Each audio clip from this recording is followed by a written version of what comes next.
Donc je m'appelle Willy Charpentier, ça fait plus de 20 ans aujourd'hui que je peins, que je touche aussi à la sculpture. Je me situerai aussi même un peu artiste plasticien parce qu'aujourd'hui je travaille sur pas mal de supports différents. Donc moi j'ai découvert le graffiti quand j'avais à peu près on va dire 11 ans. En grandissant un peu, donc cette usine qui était plus en fonctionnant depuis de nombreuses années, c'était un lieu qui m'attirait, un lieu de liberté, tout ça. Et là avec les copains, donc on s'amusait à aller dans cette usine là et c'est là où j'ai découvert en fait les premiers graffitis où pas mal de mecs venaient du coup mettre leur touche. Alors c'était du lettrage, c'était de la peinture, il y avait un peu pas mal de styles différents. Le lieu était aussi bien chargé d'histoire, il y avait encore les anciens papiers un peu par terre, des machines qui étaient restées, tout ça. Et à cette époque-là, et toujours maintenant d'ailleurs, le graffiti était quand même lié à la culture hip-hop, rap. Et moi j'étais beaucoup plus dans la culture, dans la musique rock et punk. Je suis toujours un peu d'ailleurs. Mon rêve depuis gamin, c'était de devenir cycliste professionnel. Quand j'ai raccroché le vélo, j'ai récupéré en gros les huiles que mon père avait dans son garage et j'ai commencé à peindre avec mes doigts. Voilà, j'ai commencé à faire des premiers tableaux. Des années plus tard est venu donc le modelage en argile et derrière donc des sculptures soit en résine ou soit en plâtre polyester.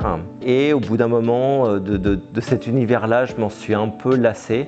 Et j'avais besoin de quelque chose, un peu du lâcher prise et de revenir à des choses, j'ai toujours aimé beaucoup la couleur et j'avais besoin de revenir à des choses plus, on va dire, plus simples, plus instinctives. Et c'est pour ça que là je me suis raccroché donc au graffiti ou au post-graffiti. Je me suis mis à travailler plus dans un travail abstrait. Donc j'ai un peu laissé tomber l'huile, j'ai pris de l'acrylique pour les fonds. J'ai fait couler avec des projections d'acrylique et tout ça, jouer aussi avec des tracés un peu vaporeux là, de spray.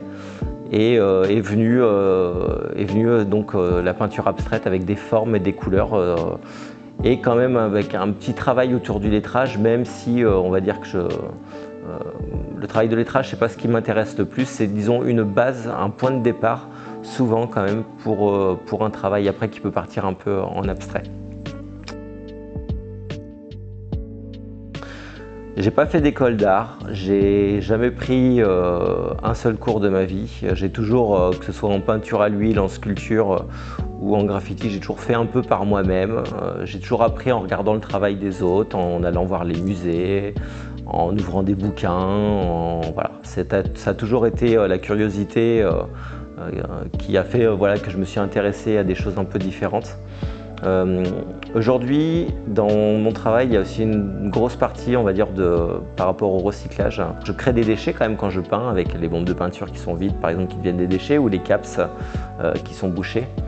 Tout ça, ça fait partie aujourd'hui d'un recyclage. C'est-à-dire que les bombes de peinture, je les écrase, je les soude entre elles et ça peut faire un tableau. Ou alors juste un petit objet d'art comme ça, en écrasant ou pas d'ailleurs, en les repeignant. Les caps, eux, je m'en sers pour faire des inclusions, donc je les garde tous. Et je les mets côte à côte et je les inclus dans une résine époxy transparente. Voilà, ça fait des petits objets déco aussi. Et chaque caps, en plus, je trouve que l'objet en lui-même est assez joli, avec ces différentes couches de peinture qu'il y a dessus et la vie qu'il a eue, quoi. Voilà.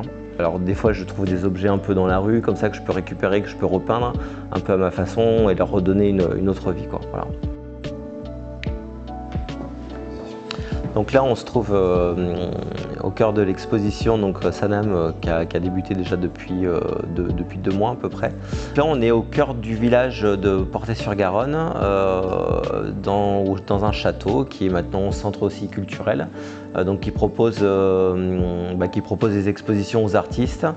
Et à travers cette exposition-là aussi, j'ai travaillé avec pas mal de jeunes. Donc j'ai reçu toutes les écoles primaires de Portet, donc les 3 écoles de Portet. Donc j'ai vu pas mal de jeunes défiler pour leur parler bien sûr de mon expo, du graffiti, et également pour faire un atelier avec chaque classe où je leur faisais écrire leur première lettre de leur prénom façon un peu graffiti avec un ombrage dessus. Avec un ami peintre aussi où on se partage l'atelier, on repeint donc le skatepark de Portet-sur-Garonne, voilà, avec des jeunes un peu qui sont en soutien un peu scolaire, où on les accompagne dans cette démarche pour leur faire découvrir la peinture à la bombe du coup en extérieur autour du skatepark. C'est toujours important de faire découvrir l'art aux jeunes. J'aurais aimé moi faire des expositions et j'ai pas eu cette chance-là.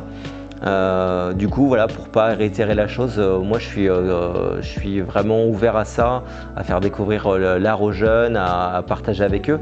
Et à travers des ateliers, c'est toujours sympa parce que on leur fait vraiment toucher du doigt ce que c'est un peu l'écriture, de se lâcher, de pas prendre de règles, de pas prendre de compas. Enfin, c'est une autre façon un peu de voir l'école aussi et d'apprendre aussi quand même des choses. Voilà.